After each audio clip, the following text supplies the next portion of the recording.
Começamos a interpretação de hoje falando sobre o capítulo 8 registrado no Evangelho de Mateus, que diz o seguinte: Tende cuidado em não praticar as boas obras diante dos homens, para serem vistas, pois, do contrário, não recebereis recompensa de vosso Pai que está nos céus.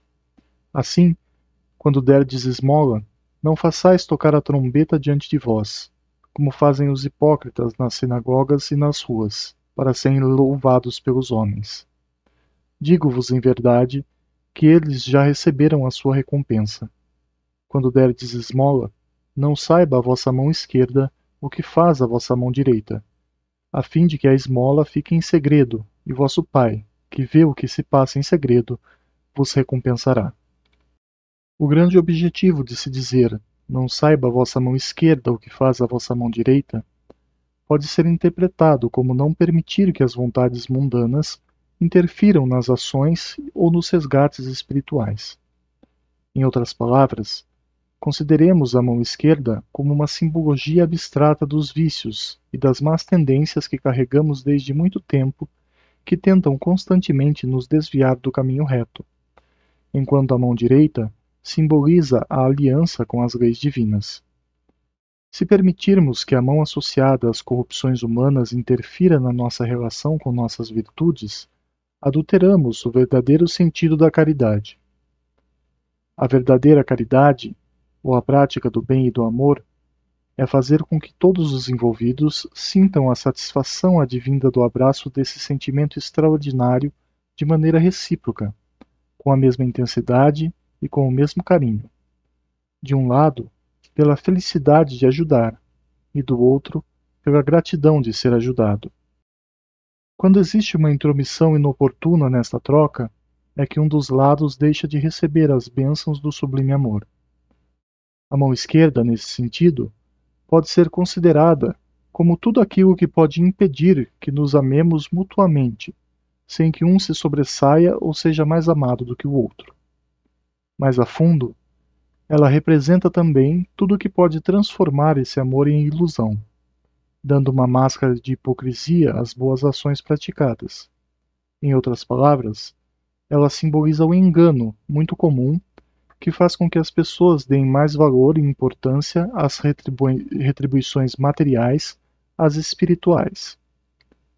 Jesus vem nos mostrar nesta passagem que o verdadeiro sentido da prática do bem está em fazê-lo naturalmente, esperando apenas a aprovação de Deus.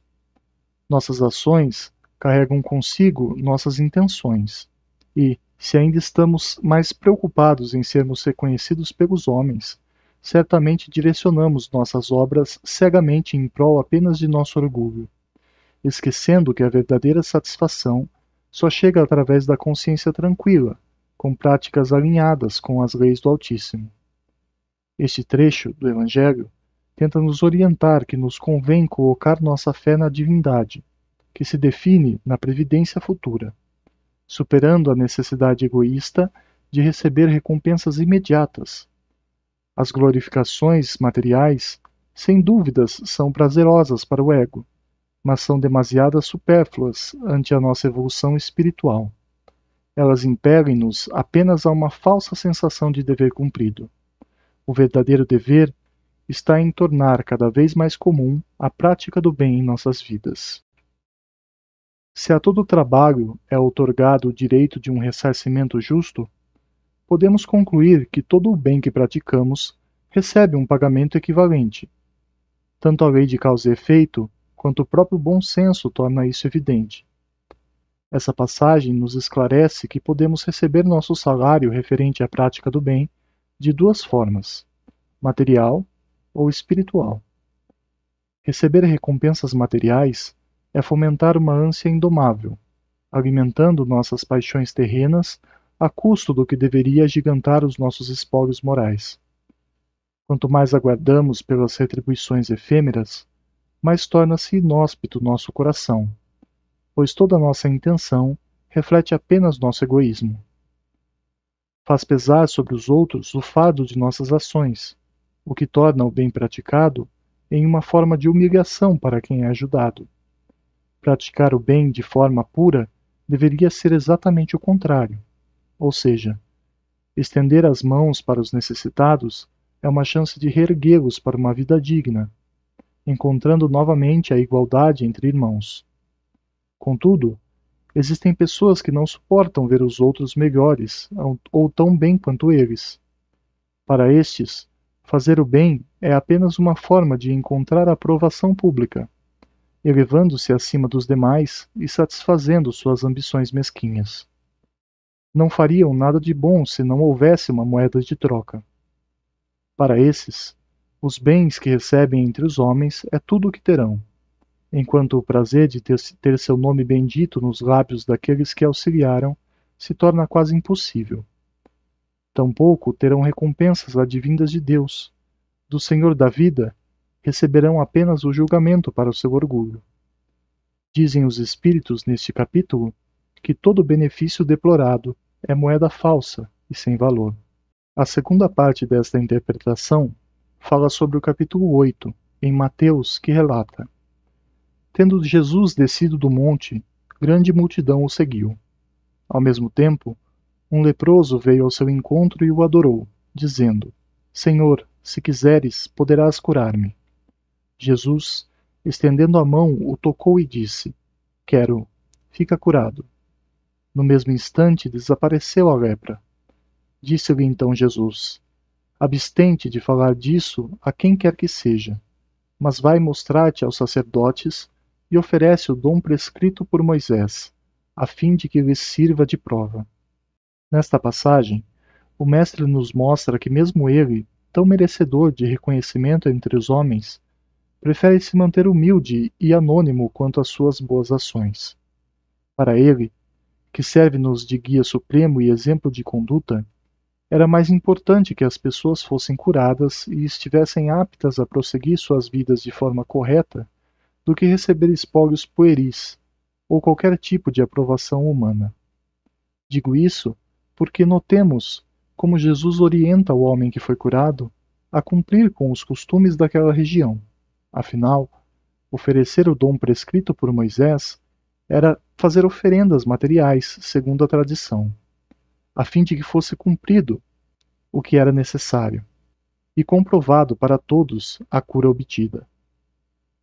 Por esta razão, percebemos como era importante que todos soubessem que a cura existe, que o bem existe, que o amor sobressai as enfermidades. Embora fosse irrelevante saber de onde vinha aquela cura, ou de quem vinha.